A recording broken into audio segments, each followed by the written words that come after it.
charge po natin, uunahin natin si outlet. Kagaya po neto. Outlet po, automatic ayan, kulay green po siya kasi may power na po siya. Tapos pag sinalpak po natin siya sa e-bike, ayan. Magre-red po siya. Ibig sabihin, charging na po siya nun. Start natin siya. Lagi tayong naka-handbrake. Tapos, kung papaanda rin naman na po natin si e-bike, lagi po natin ibababa si e-bike. Nagkukos po si handbrake ng pagpapatakbuhin natin, may tumutulog po na parang pumipigil. Isa lang po ibig sabihin nun kasi nga po naka-handbrake tayo. Kung hindi po mapupudpud yung brake pad natin, pwede po masunog yung motor.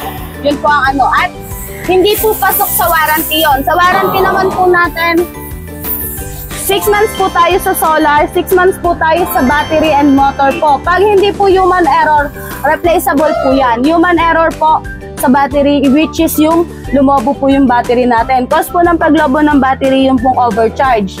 Tapos, cause din po niyang isa pa is sa bloated is yung po. Pagkatapos natin siyang gamitin, diretso saksak. Bawal po yun. Tapos, ang isa pa din po, pagkatapos natin siyang i-charge, diretso gamit. Bawal din po yun sa e-bike natin kasi nagkukos po yun ng bloated battery.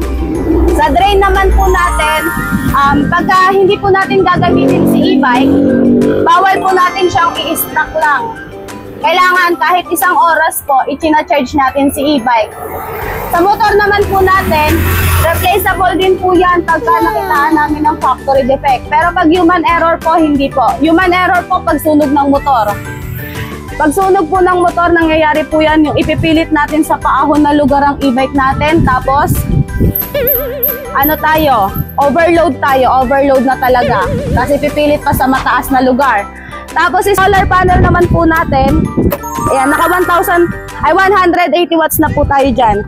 Meron din po tayo dyang controller charge po. And for safety po, ito po mabagal po ang pag-charge natin sa solar kaya hindi po natin siya pwedeng iasa talaga ng charge. Kung sa kuryente po, nasa 8 hours lang po yung charging natin. Sa solar panel po is nasa 24 hours po yan. Kaya matagal lang po talaga. Ang kagandahan po kasi dito is automatic shutdown po tayo. Battery bar naman po natin. Yes! Meron din po tayong voltmeter dyan. Ayan po, bar indicator natin, dito po sa color red is 10% po yan. Sa pangalawang bar po natin is 20. Yung pangatlo po is 30. Yung pang-apat po natin, yung nandyan sa taas, ayan po is nakabase po yan sa 40% to 100% po. Kaya pag nakita po natin na nabawasan na ng isang bar yan, pwede na po natin yung i-charge. Tapos, isa pa po sa kagandahan, meron po tayong voltmeter dito sa gilid.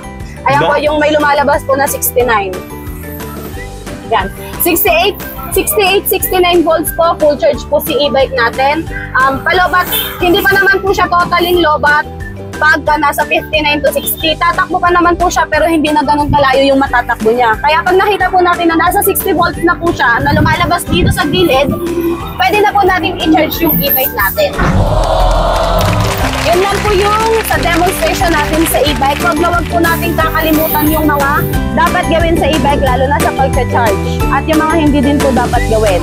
Yun lang po. Salamat po.